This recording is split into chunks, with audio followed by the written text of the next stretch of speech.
Mari kita bahas sosok yang satu ini, Henokh.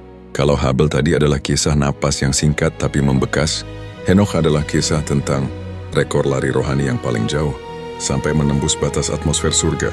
Henokh artinya air dedikasi atau guru, adalah sosok yang membuktikan kalau hidup di dunia yang penuh, toksik itu nggak harus ikut-ikutan jadi toksik.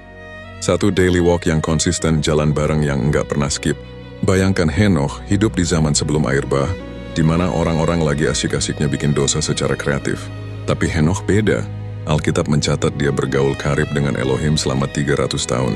Ini bukan cuma jalan bareng pas hari Minggu atau pas lagi butuh berkat doang. Ini adalah daily walk yang konsisten. Henokh ini tipe orang yang kalau di zaman sekarang mungkin nggak pernah skip saat teduh, nggak pernah ghosting Tuhan, dan selalu connect sama frekuensi surga 247. Dia benar-benar terdedikasi sama hubungannya dengan Sang Pencipta. 2. Bye-bye gravitasi, diangkat Tuhan tanpa masuk kotak. Nah, ini dia plot twist paling gokil sepanjang masa. Biasanya orang kalau mau ke surga harus lewat pintu belakang alias kematian. Tapi Henokh, dia dapat VIP access alias jalan pintas. Setelah 3-5 tahun jalan bareng Tuhan di bumi, tiba-tiba dia tidak ada lagi, sebab ia telah diangkat oleh Allah. Bayangkan perasaan tetangga-tetangganya pas cari Henokh.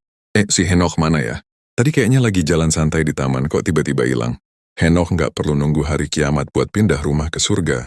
Dia cuma terus jalan bareng Tuhan sampai akhirnya Tuhan bilang, "Nokh, rumahku lebih dekat dari sini. Yuk masuk aja sekalian." 3. Saksi yang berani di tengah generasi red flag. Jangan pikir Henokh cuma diam dan senyum-senyum aja.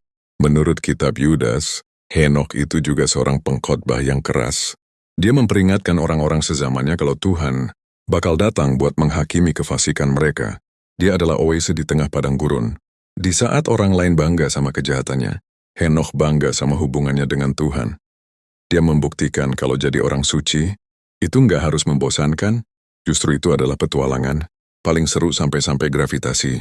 Bumi pun nggak bisa nahan dia. 2 pesan rohani bagi kita dari kisah Henokh. 1. Fokus pada hubungan, bukan sekadar ritual.